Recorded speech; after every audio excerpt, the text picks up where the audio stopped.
So today, while surfing through the internet, I decided to build a search engine that could get information on a specific topic, and I was so determined to build it that I made a to-do list for the project.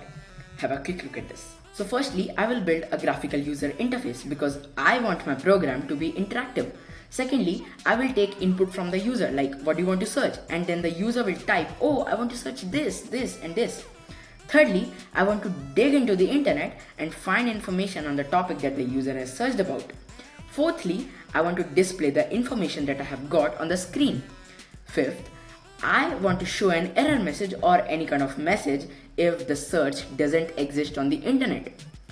Last but not the least, I want to repeat all these steps until the user closes the program.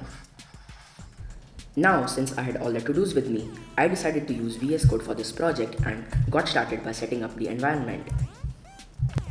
I chose a new folder, created a Python file, and imported all the necessary modules.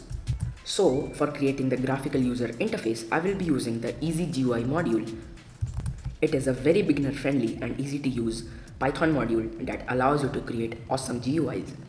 And for fetching the information from the internet, I am using the Wikipedia module. So, I will be fetching the information directly from Wikipedia pages. How cool is that?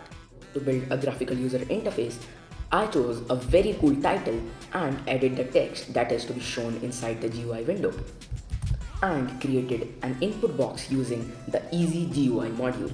So let us try running our program to see if it works or not. Here we go. Okay, it's pretty cool. Here we have a beautiful looking input box. So we have successfully completed the first step of our program, and let us move to the second step, that is to take input from the user. Our second step is also nearly completed because whatever the user will type in the input box will be stored in this input variable, and we can further do something with it. For now, I will just print it to the console and run the program again, and of course give something as input. We are successfully getting the results. Okay. Thirdly, I want to get information on the user's input from the internet, and that we can achieve through the summary function from the Wikipedia module. So I gave it the input and told it to find information on this in under 5 sentences, and that information will be stored in this message variable. Okay, that's fantastic. Now we need to show the information on the screen, and for that I'm creating a message box with the help of the Easy GUI module. Let us try to give it input. Like, I want to search about Robert Downey Jr. Click on OK and wait for it. Okay, cool. So we got information about Robert Downey Jr. from Wikipedia into our application. We'll just click on OK and the program will disappear. But there is a single glitch. What if we search for something that has multiple references in the Wikipedia? Of course, it will give an error, and I can handle the error easily using this piece of code. So whenever the error will occur, it will catch that error and tell the Wikipedia module to find information on the best reference that it can find. Of course, in 5 sentences. Now, it can also happen that the user is trying to search for something that doesn't even exist on Wikipedia. We also need to fix that error, right? For that, we will be using another except block, and we will catch the Wikipedia page error whenever it occurs.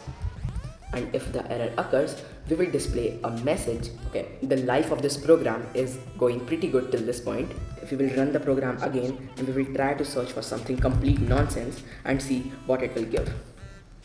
That's pretty confusing, but I just realized that I have been a complete foolish, because we need to show this final GUI window after we have fetched the results from the Wikipedia. So I will just use my best friend Ctrl X and just paste it at the end of my program. And why I am even declaring this message variable again and again? I'm completely sorry guys. Let's run it again. And we will again search for something complete nonsense. Click on enter, and okay, now it's working pretty fine. And I must say I'm impressed with the results. But we still have one more step to complete. You see, whenever we click on OK, you expect it to run the program again, but it just simply ends. And that is where we will complete our last step, that is to repeat the whole program again and again until the user closes the program himself. Doing that was actually pretty easy. You see, I just used a while loop and made it close the program whenever the user will click on the close button. Or, in other words, the response from user is none. We'll run it again and we'll search for something meaningful. And of course, we are getting the summary from the Wikipedia module. I will click on OK and the program runs again.